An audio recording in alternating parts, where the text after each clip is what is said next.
Hello everyone, welcome to my channel. और आज हम बात करेंगे कि क्या आप अपना पैसा यूएस स्टॉक्स में कैसे इन्वेस्ट कर सकते हैं। फेसबुक, ट्विटर, एप्पल, गूगल और नेटफ्लिक्स ये सिर्फ ब्रांड्स नहीं है कि जिसकी हम प्रोडक्ट कंज्यूम करते हैं, बल्कि ये काफ़ी सक्सेसफुल लिस्टेड कंपनीज भी है। क्या आप जानते हैं कि आप इन कंपनियों की एक हिस्सा भी खरीद सकते हैं। यूएस स्टॉक्स में इन्वेस्ट करना काफ़ी सिंपल हो गया है और आज इस वीडियो में हम इसके बारे में डिस्कस करेंगे। यूएस स्टॉक्स में इन्वेस्ट करने के दो रूट होते हैं, पहला है डायरेक्ट रूट और दूसरा है इनडायरेक्ट रूट। इनडायरेक्ट रूट में क्या होता है कि आप म्यूचुअल फंड्स और ईटीएफ ले सकते हैं जो कि ग्लोबल स्टॉक्स को ट्रैक करते हैं। बट जो म्यूचुअल फंड्स ग्लोबल स्टॉक्स में इन्वेस्ट कर सकते हैं वो टाइम पे अपनी इन्वेस्टमेंट्स लेना बंद कर देते हैं। इसका रीजन है कि आरबीआई ने एक डिफाइंड लिमिट सेट की हुई है जो कि अराउंड $7 बिलियन की है। जब ये लिमिट मॉडिफाई हो जाएगी तो ये म्यूचुअल फंड कंपनी फिर से इन्वेस्टमेंट लेना स्टार्ट कर सकती हैं। बट आप इसके अगेंस्ट ईटीएफ्स भी ले सकते हैं जो कि ग्लोबल इंडाइसेस और स्टॉक्स को ट्रैक कर सकते हैं। ये जो ईटीएफ्स होते हैं वो हमारे इंडियन स्टॉक एक्सचेंज में ट्रेड होते हैं, तो ये आप ईटीएफ्स कभी भी ले सकते हैं और बेच सकते हैं। तो दूसरा रूट है वो है डायरेक्ट इन्वेस्टमेंट, और इसके बारे में हम आज डिटेल में डिस्कस करेंगे।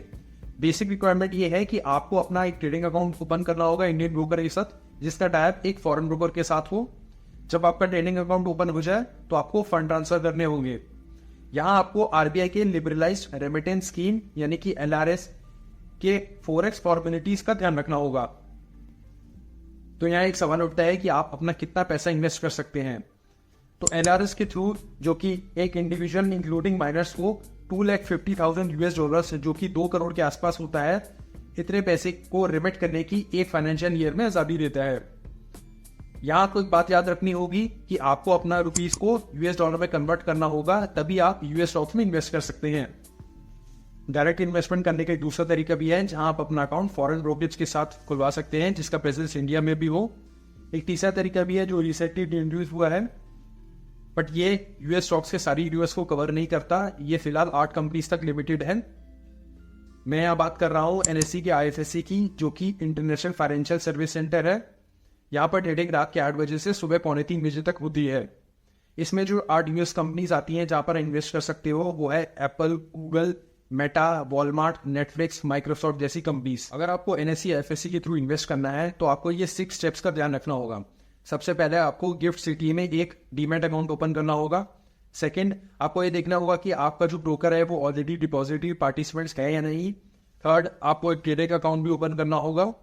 फोर्थ, आप डिपॉजिटरी रिसीट्स के थ्रू एक शेयर का फ्रैक्शन भी खरीद सकते हैं। फिफ्थ, एचडीएफसी बैंक आपका कस्टोडियन का काम करेगा। और सिक्स्थ, शेयर्स को आप डिपॉजिटरी रिसीट्स में भी कन्वर्ट कर सकते हैं। ये डिपॉजिटरी रिसीट्स आपके नाम पे होंगे, किसी थर्ड पार्टी या इंटरनेशनल ब्रोकर के नाम पे नहीं होंगे। अब हम बात करते हैं कि फ्रैक्शन ऑफ शेयर्स का क्या मतलब होता है। इसे हम सिंप्लीफाई करते हैं। जब हम यूएस स्टॉक्स में इन्वेस्ट करते हैं तो एक शेयर कई हजारों डॉलर का भी हो सकता है, लेकिन फ्रैक्शन ऑफ शेयर्स के थ्रू हम एक शेयर का 1% भी हिस्सा ले सकते हैं। इसका मतलब है कि हम एक शेयर का 1/100 पार्ट भी ले सकते हैं। ये इंडियन स्टॉक्स में अलाउड नहीं है, बट जब हम यूएस स्टॉक्स में इन्वेस्ट करते हैं तो हमें ये एडवांटेज मिलता है। अगर हम इस वीडियो को समराइज करें तो आप यूएस स्टॉक्स में 3 तरीके से इन्वेस्ट कर सकते हैं। सबसे पहला है कि आप इंडियन ब्रोकर के साथ इन्वेस्ट कर सकते हैं जिनका टाई अप फॉरेन ब्रोकर के साथ हो। सेकेंड, आप डायरेक्टली इंटरनेशनल ब्रोकर के साथ इन्वेस्ट कर सकते हैं जिनका प्रेजेंस इंडिया में हो। और थर्ड, आप एनएससी आईएफएससी के थ्रू भी इन्वेस्ट कर सकते हैं। अगर आपको ये वीडियो इन्फॉर्मेशनल लगी हो तो इस वीडियो को जरूर लाइक करें, हमारे चैनल को सब्सक्राइब करें और बेल आइकन दबाना ना भूलें।